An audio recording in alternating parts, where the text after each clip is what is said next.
ISKCON তৈরি করা হয়েছে। বাংলাদেশ থেকে ভারতের কূটনৈতিক সম্পর্ক ছিন্ন করার জন্য দেশের মানুষ বাধ্য হবে। আমরা আমাদের হৃদয়ের ব্যথাটুকু জাতির সামনে, মানুষের বিবেকের সামনে উপস্থাপন করার জন্য এখানে সমবেত হয়েছি। আমরা স্পষ্ট ভাষায় বলতে চাই, এটা আমাদের বুঝতে কোনো কষ্ট হচ্ছে না যে আজকে সুপরিকল্পিতভাবে একটি সাম্প্রদায়িক উস্কানির মাধ্যমে বাংলাদেশে সাম্প্রদায়িক দাঙ্গা বাঁধানোর পরিকল্পিত পায়তারা চালানো হচ্ছে। শহীদ সাইফুল ইসলাম আলিফের হত্যাকাণ্ডের ঘটনা নির্মম, শুধু বর্বর নয় বরং ঘৃণ্য এক হত্যাকাণ্ড। প্রকাশ্য দিবালোকে আদালত চত্বরে একটি সন্ত্রাসী সংগঠনের সশস্ত্র সন্ত্রাসীরা একজন তরুণ আইনজীবী, সরকারি কর্মকর্তাকে টেনে হিচড়ে নিয়ে হত্যা করবে, এইরকম বর্বরতার দৃশ্য দেখার জন্য বাংলাদেশ প্রস্তুত নয়। বাংলাদেশ আজ অগ্নিগর্ভ, বাংলাদেশের প্রতিটি মানুষের হৃদয়ে আজ রক্তক্ষরণ হচ্ছে।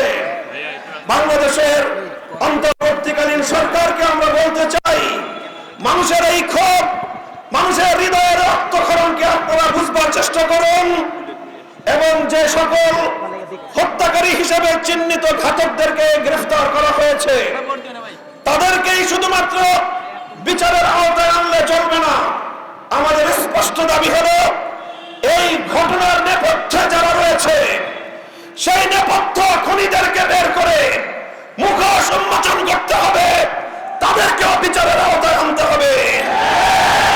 শহীদ আলিফ হত্যাকাণ্ডের জন্য ইসকনের স্পষ্ট মদতদাতা খুনি শেখ হাসিনাকে আসামি করে তার রেসপন্সিবিলিটির বিরুদ্ধে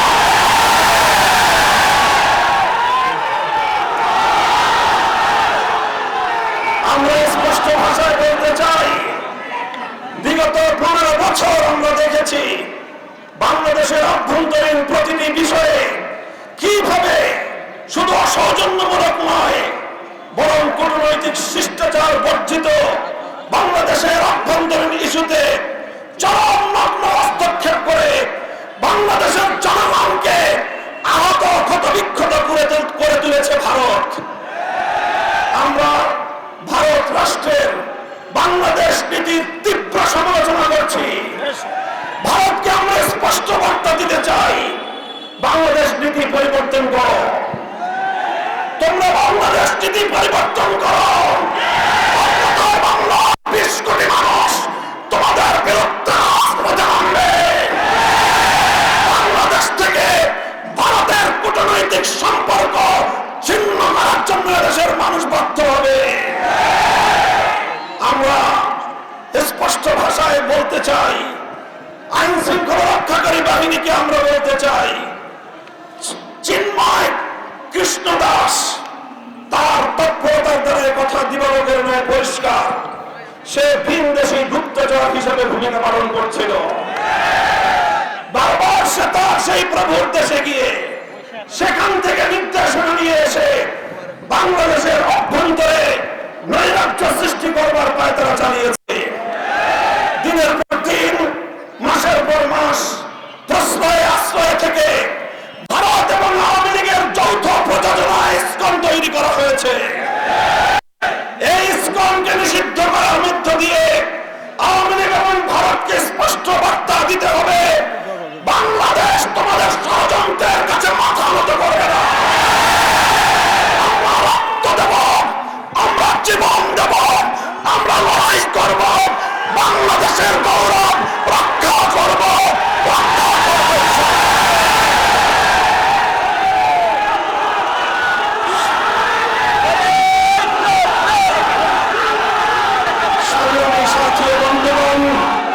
হেফাজতে ইসলামের কেন্দ্রীয় নেতৃবৃন্দ সহ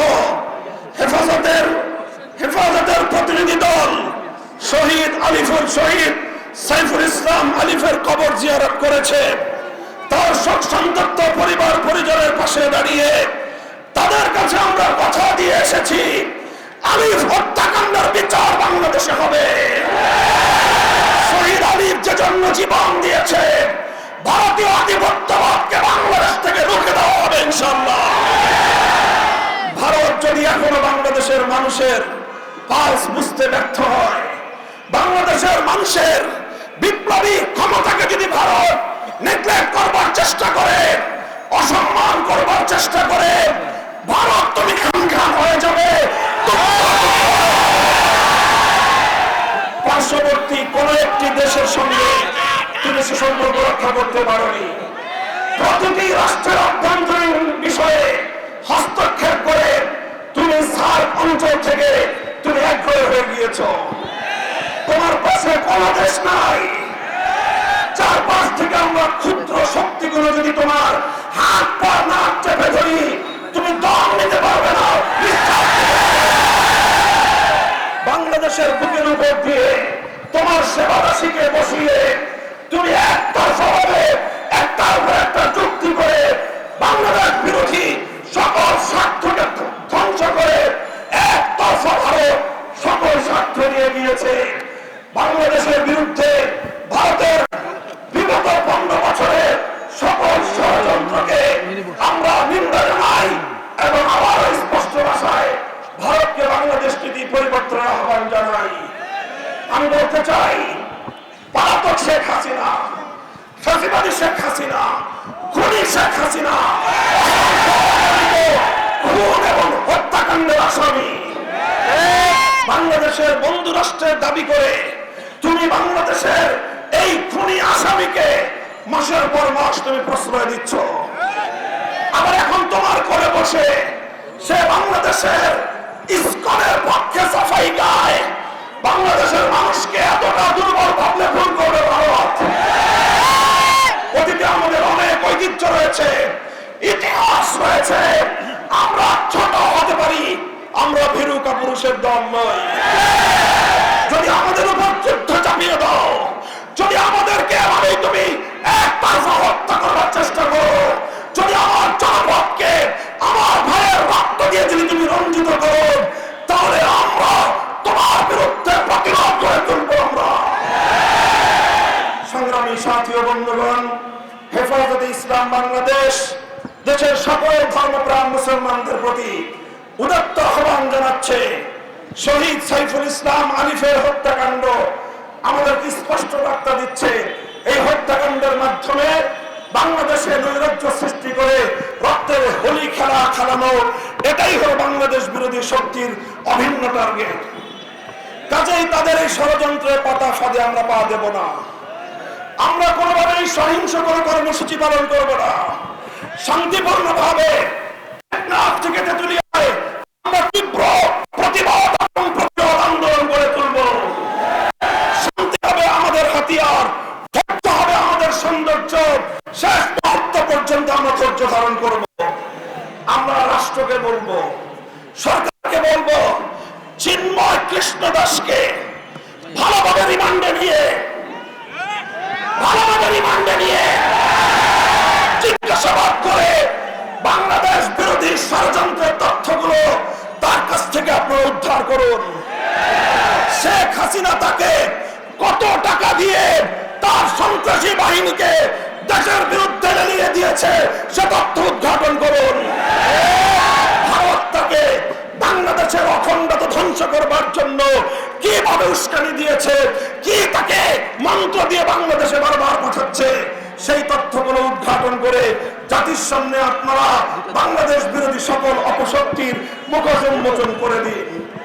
সংগ্রামী সাথী ও বন্ধুগণ, সর্বশেষ আমাদের দাবি হলো শহীদ সাইফুল ইসলাম আলিফ হত্যাকাণ্ডের জন্য প্রত্যক্ষ এবং পরোক্ষভাবে যারা যারা জড়িত অনতিবিলম্বে তাদেরকে আইনের আওতায় এনে দৃষ্টান্তমূলক শাস্তির ব্যবস্থা করতে হবে। সেই সঙ্গে সন্ত্রাসবাদী জঙ্গিবাদী সশস্ত্র সংগঠন হিসেবে সৌদি আরব, চায়না, মালয়েশিয়া সহ পৃথিবীর বহু রাষ্ট্রের মতো বাংলাদেশেও ইসকনকে নিষিদ্ধ করতে হবে। আমার পূর্ববর্তী বক্তারা বলেছেন, আওয়ামী বিরোধী আন্দোলনের সারির সম্মুখ কাতারের কোন কোন রাজনৈতিক দলের নেতারা মায়া কান্না কাঁদেন। স্বপ্ন দেখছেন ভারতের অনুকম্প নিয়ে ক্ষমতায় যাবেন? আল্লাহর নামে শপথ করে বলতে পারি, ভারতের আর কোন স্পেন্সার বাংলার ক্ষমতার মসনদে। কাজেই বাংলাদেশের জনগণের পাশে দাঁড়ান, ভারতকে নয় দেশের জনগণকে খুশি করুন। ইনশাআল্লাহ বাংলাদেশ সেই আধিপত্যবাদের যুগকে পেছনে ফেলে এসেছে। এখন বাংলাদেশ নিজের পায়ে দাঁড়াবে, মাথা উঁচু করে সামনে চলবে, সকল ষড়যন্ত্রকে মোকাবেলা করবে ইনশাআল্লাহ। ইসকনকে স্পষ্ট ভাষায় দাবি আমাদের নিষিদ্ধ করতে হবে। যদি এই দাবি আদায়ে সরকার অথবা বিচার বিভাগ যদি গড়িমসি করে, হেফাজতে ইসলাম বৃহত্তর কর্মসূচি দিতে বাধ্য হবে। আমাদেরকে সে পথে যেতে আপনারা বাধ্য করবেন না, সে আশাবাদ ব্যক্ত করে বক্তব্য শেষ করছি। আগামী দিনের সংগ্রাম এবং যে কোনো উত্তাল সময়ে পাশে থাকবার দত্ত আহ্বান জানিয়ে ওয়া আখিরু দাওয়ানা আলহামদুলিল্লাহি রাব্বিল আলামিন। আসসালামু আলাইকুম ওয়া রাহমাতুল্লাহ।